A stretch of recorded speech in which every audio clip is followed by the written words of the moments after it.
Hi students, welcome to your tutorial on Rage Over a Lost Penny.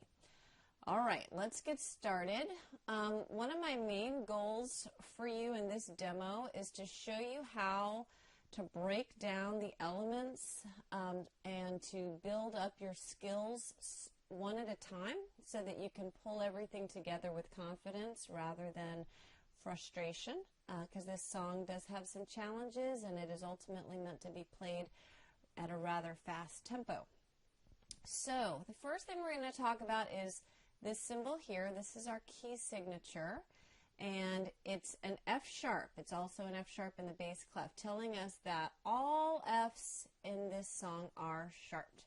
Now, for some of our students who are really new to key signatures, we recommend maybe going through and finding all the Fs and putting the sharp symbol in front of them. If you have been working with key signatures for a while and you know your G scale, for example, then we would not recommend that. We think that you'll be fine without that added resource. So let's talk about the rhythm of the right hand. So in some cases, tapping out the rhythm is going to be really simple. Other times it'll be a little bit more complex, but we want to do it for every line so that you are just laying the foundation of muscle memory for the movements of the song. And then as it gets more intricate, and we're doing the same thing with actual finger numbers and then doing it with movements on the keys, you're basically just building up your capabilities. So right hand, let's just tap the rhythm for the first line. 1 and 2 and 3 and 4 and 1 and 2 and 3 and 4 and 1 and 2 and 3 and 4 and 1 and 2 and 3 and rest and 1 and 2 and 3 and rest and. All right, now let's do the left hand. Here we go, and 1 and 2 and 3 and 4 and 1 and 2 3 and 4 and 1 and 2 and 3 and 4 and 1 and 2 and 3 and 4 and. Now that's pretty straightforward, but I was watching the music and I was also thinking about the staccatos. Another thing you can do when you're still just tapping hands separately is to hear the alternate part. So when I start playing these lines for you, you might use those recordings as an opportunity to just tap along with it. Just tap one hand and hear what's going to be going on with the other hand. So let's go ahead and try tapping them together. And again, this might be something you come back to later, but let's go ahead and try tapping them together. Notice, and here's where things get a little tricky, your left hand is staccato, your right hand starts with a half note that you hold. That might take a little bit of practice. Sometimes we don't focus as much on all of the articulations, meaning the staccatos and the slurs from the very, very beginning, but I always think, you know, why not just incorporate it because you're building a habit. So go ahead and play those staccatos as you are able. All right, here we go.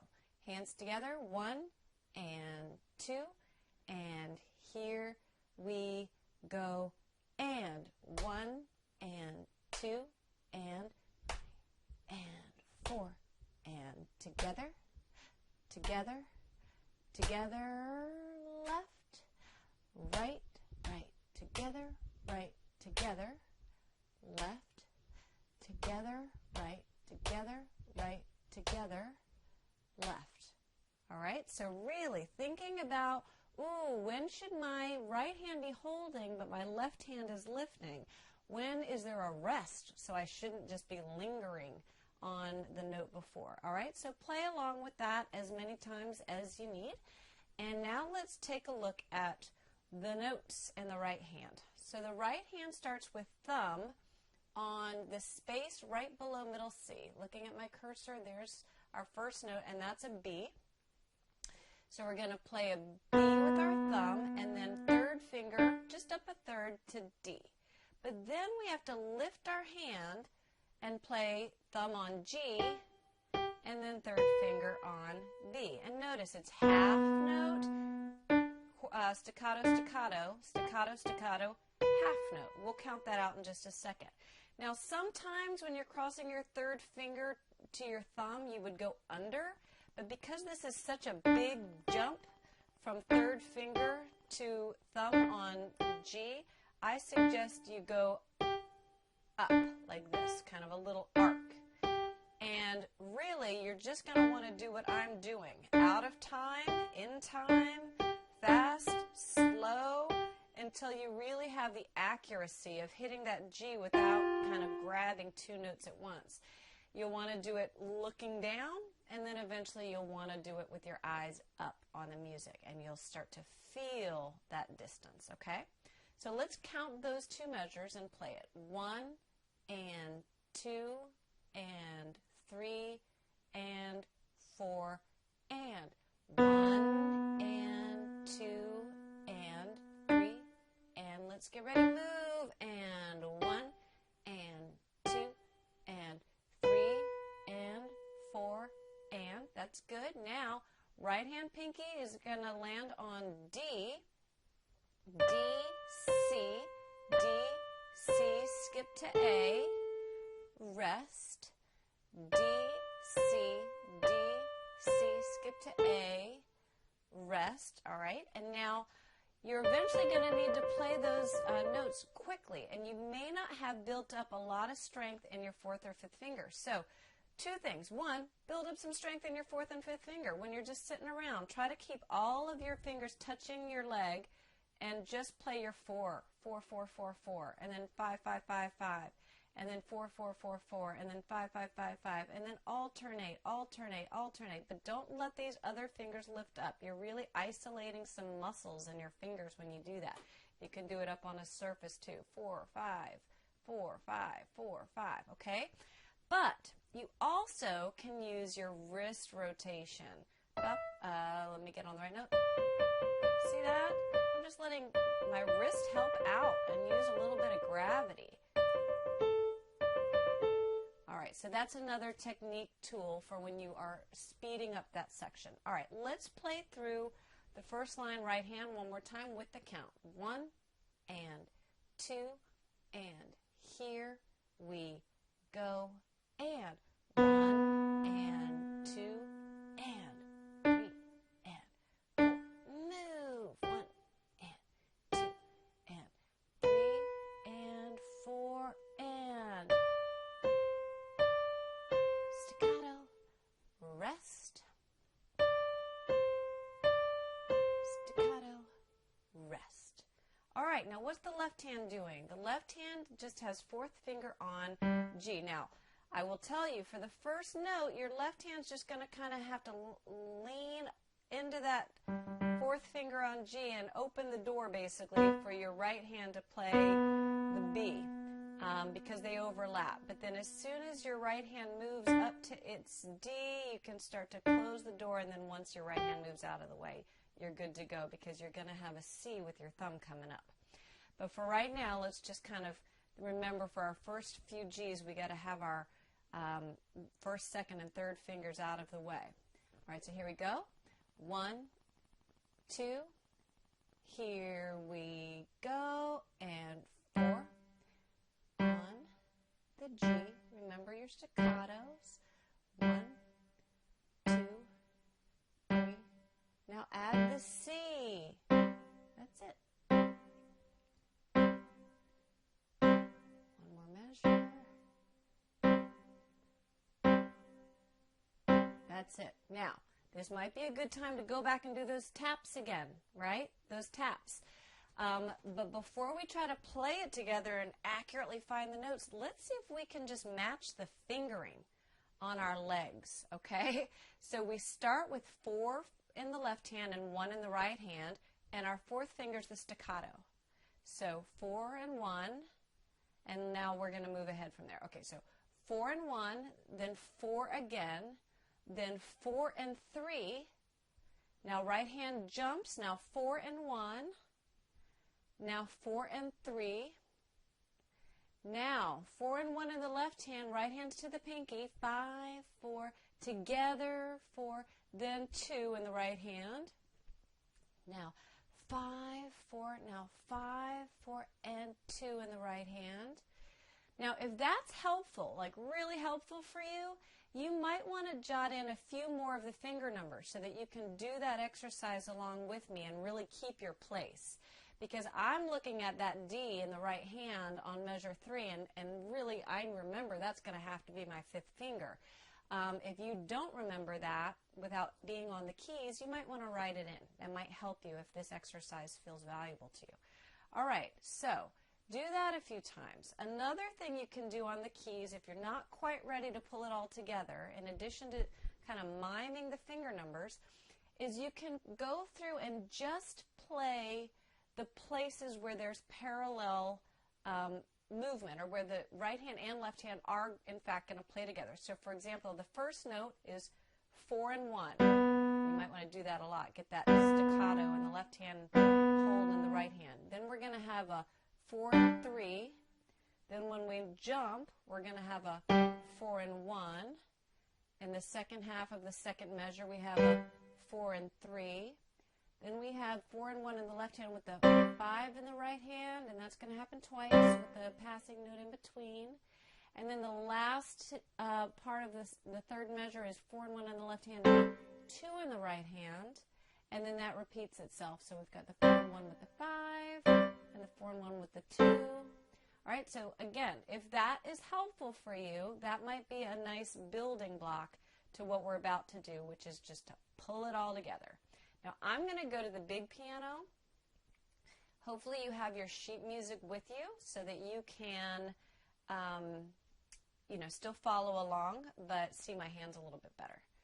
All right, so here we go, really slow.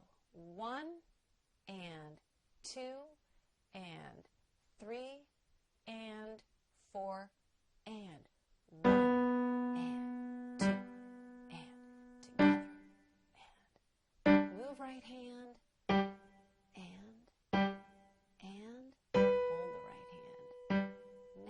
Together,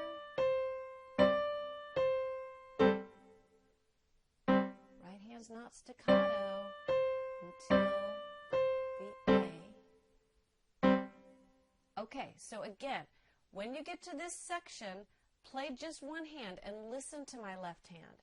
Play just the left hand and listen to my right hand, and then try to join me, okay? And now I'm going to play just a little bit faster.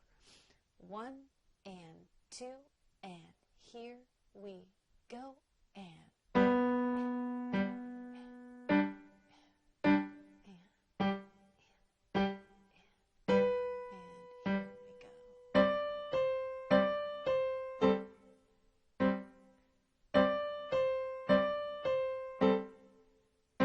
That's it. All right, so if I leave out a step, I just want to write down for us all of the ways that we can be building skills rather than jumping into something that's a little bit too far. All right, so here's a list of just some of the things we've done today. So we tapped each line hands separately. We tapped each line hands together. We mimed just on our legs the finger movements, and I suggested writing some of those finger movements in if that's helpful for you. We played the right hand alone very slowly, first analyzing the movements and then executing them. We did the same thing with the left hand. We played one hand alone while listening to me playing the other part, and then maybe played one hand and just in our own head hummed the other part so we can start to internalize what it's going to sound like when it comes together. We also tried playing hands together, but only the beats when the hands actually played at the same time, to just kind of get a skeleton of when our hands are going to be moving and playing together. And then we just played it through, hands together, nice and slow. Okay, so those are some of the ideas we've had already. There will probably be some more, and if I leave any of those out as we're moving forward, just know that you can pause this video and break it down into those pieces. Okay, so now let's go to the next line. So the next line, we have the very same thing.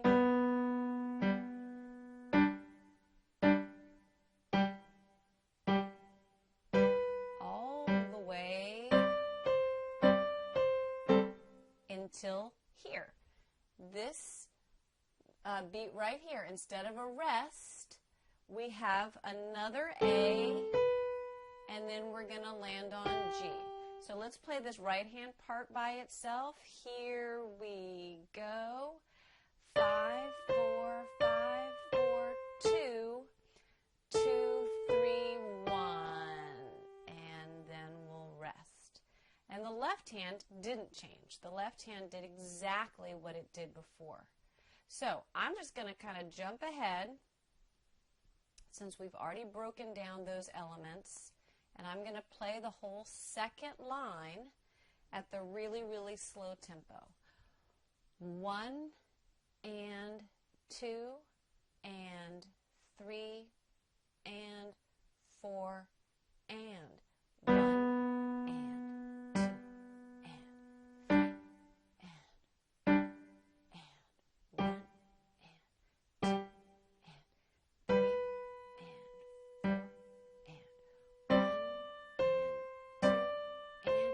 and 1 and 2 and 3 and 4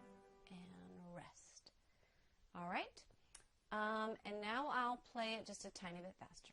1 and 2 and actually a little faster than that. 1 and 2. Here we go.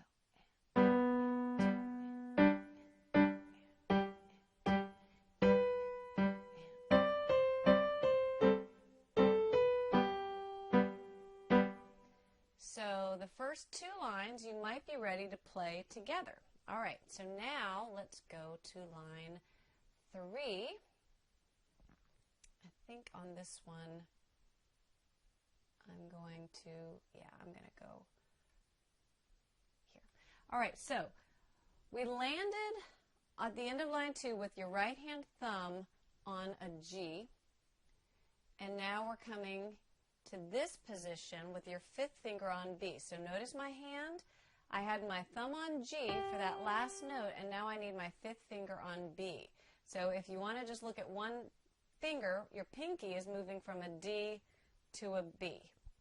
Now, this is like a 5-finger pattern we're going to play, and it does have some F sharps. So if you feel inclined, find those Fs and write the little sharp symbol before them so you're ready to go.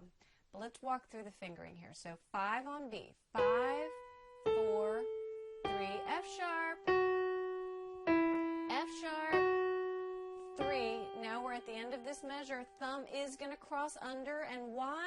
Because your hand is moving to a new position. That's often why these crosses happen, because they're just getting our hand to climb up or down the piano. So now our 2nd finger is where it needs to be on B, and then we land on an E. Let's do that one more time. 5, 4, 3, F sharp, F sharp, thumb under, and then we're up to E for 2. Now we have a very similar movement, but instead of a whole step, we're moving down a half step. Okay, so 5, 4, and that D sharp does last through the measure. You have a D sharp here, that means this is also sharp. D sharp here, that D is also sharp. Now, I will say that when you finish playing the eighth notes, your second finger goes to a B, and it might feel a little farther than you think. A lot of students want to play a C there because this D being sharp makes it feel farther away from the third that it looks like. So just be aware that that is a B, second finger. All right, let's play this whole line. 1 and 2 and here we go and.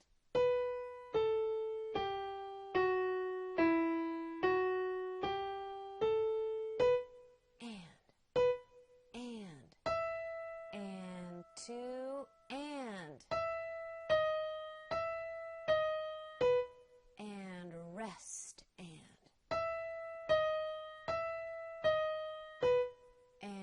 rest and. Now I'm noticing we jumped right into playing the right hand alone slowly, and I didn't do any tapping. So let me just tap it as well. We've kind of gone ahead of ourselves, but let me just tap it as well. 1 and 2 and here we go and.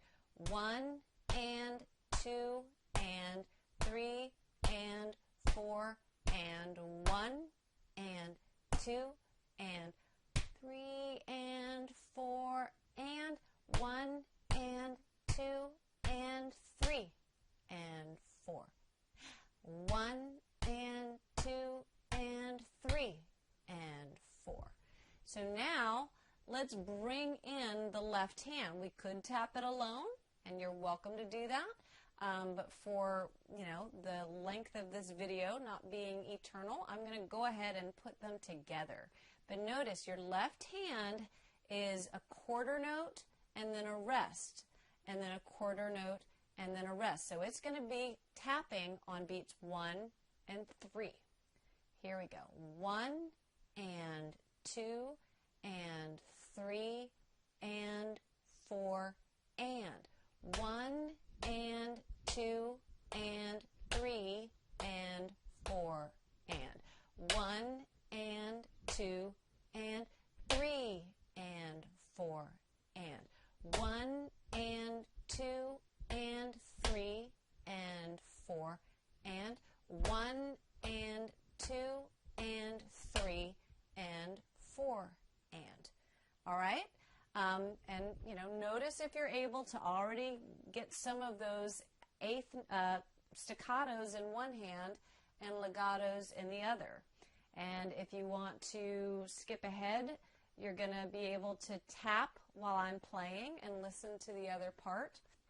But let's go ahead now and find the notes for the left hand. So our left hand ended line 2 with 2 and 4 on B and G, and now our thumb is supposed to be on B. So we do have a little slide down.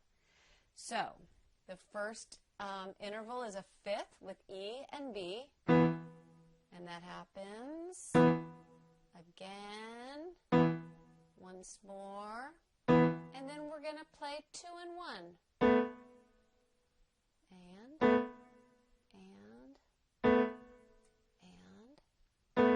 Okay, so this might be a good time for you to mime the fingering.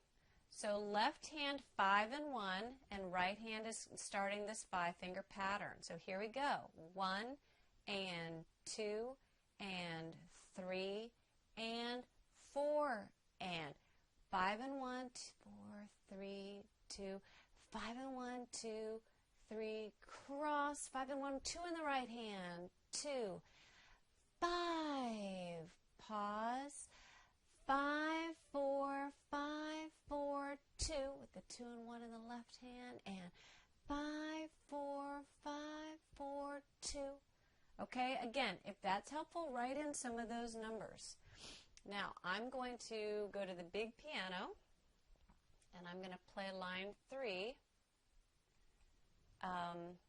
nice and slow.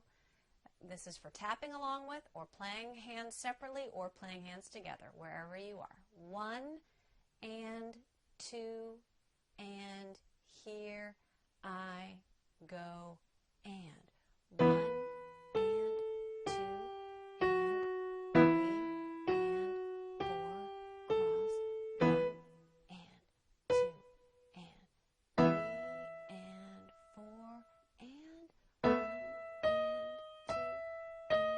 2, and rest, and 1, and rest. A little bit faster for when you're ready. 1, and 2, and 3, and 4, and.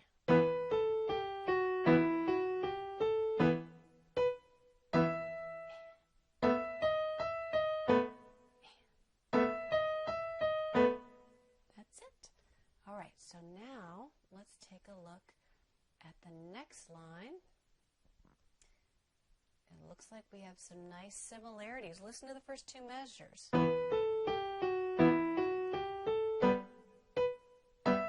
All right, so there was a change, but there were also some similarities. Your right hand was the same all the way through the first 2 measures. Your left hand actually switches from that 5th to a 3rd. So we're gonna still break the hands down. All right, let's tap the right hand. 1 and 2, and here we go, and 1 and 2 and 3 and 4 and 1 and 2 and 3 and 4 and 1 and 2 and 3 and 4 and 1 and 2 and 3 and 4 and. All right, now we're going to go over the right hand because there are some finger switches that we want to be aware of. So right hand pinky is starting on the B, just like we've done before. 5, 4, 3, F sharp, 2, 1, 2, 3, thumb under, 2, 2, 5, and now our third finger is going to just rest on the C sharp, and 2, and 3, and B. C is still sharp, but our 5th finger is being asked to substitute right here on this D.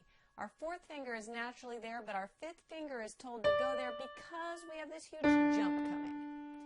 All right, so again, 5, here we go. 5, 4, 3, 2, 1, 2, 3, thumb under, 2, and 2, and 5. Now our third, 2, and 3, and 2, 3, 5, and 1. Okay? Now, our left hand is going to be tapping on the 1s and the 3s again, except for the very last measure where it comes in on it's just it's a whole note, okay? So let's go ahead and walk through the left hand, and then we'll do some more tapping and some finger miming once we have all the pieces in our heads, okay? So left hand, we have just finished with our first and second finger on A and B, so we're right where we left off, so we don't have to move, and we have 5 and 1, rest, 5 and 1, but there's the change. Now it's 3 and 1, rest, 3 and 1, then closing in some more, 3 and 2, rest. Now 4 and 2 with the F being sharp. Okay, let's do that from the beginning of the line. 1 and 2 and 3 and 4 and 5 and 1, rest, 5 and 1, rest, 3 and 1, rest, 3 and 1, rest, 3 and 2, rest, 3 and 2, rest, 4 and 2, 2, 3 and 4 and. Okay, So this would be a good time to decide what level of activity would be best for you. Do you need to go back and tap the right hand? Do you need to tap the left hand? Do you need to just play the right hand on the piano over and over in one of those parts of that line? Or are we ready to go ahead and put the hands together? So you now have a few ideas of how you can break the project apart and focus on different elements, whether it's the rhythm, whether it's the fingering, whether it's the note finding, whether it's a hand separately or together, whether it's slow or sped up. There's plenty of options, so think about what's best for you. What I'm going to do is I'm going to go ahead and play the song, hands together, nice and slow. You could be miming it on your hands. You could be miming one hand and listening to the other. Okay, lots of combinations. 1 and 2 and here we go and 1 and 2 and 3 and 4 and 1 and 2 and 3 and here we go with sharp rest and move to 5. Hold the left hand and jump. Good. All right, now a little bit faster. 1 and 2 and 3 and 4 and 1 and 2 and 3 and 4 and 1, 2 and 3 and 4 and 1 and 2 and 3 and 4 and 1 and 2 and 4 and. All right. I held my staccato way too long at the beginning. I think I forgot what song I was playing. All right, so let's take a look at the next couple of lines. And do I have good news for you? The last 2 lines are identical to the first 2 lines of the song with one exception. The very last measure, instead of, let's see if we can show you, instead of 3 quarter note staccatos of the G and B, we have a half note of G and B followed by a half note G. Now, here it is, half note G and B followed by half note G. Now, what I see here, it looks, I don't know if that's just a scratch mark or if somebody was writing a sharp, but there is no sharp here. This is a G and a B, so there's no sharp there. Okay, so let's just play these last 2 measures just so that you can feel the difference in the ending. So our left hand had 4th finger on G and thumb on C. Our right hand was up here at our D. Now, if it's been a while since you've worked on the first page, you might want to review the beginning of this video to get oriented. But then here we are. Right hand alone, last 2 measures. Here we go, and 1 and 2 and 3 and 4 and 1 and 2 and rest and 4 and, okay, and the left hand, here we go and hold and 2 and hold and 2 and. All right, you could tap those if you want, you can mime those if you want, but what I'm going to do is I'm going to play the whole song for you. Okay, and I'm going to play it. You can follow along on your sheet music because I want you to be able to see it on the big piano. I'm going to play it slowly and then I'm going to play it quickly, and you can use this final playthrough to practice along with however you want. 1 and 2 and 3 and 4 and.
faster tempo, and then I think we'll have an even faster tempo available in just the full song run-through video. 1 and 2 and 3 and 4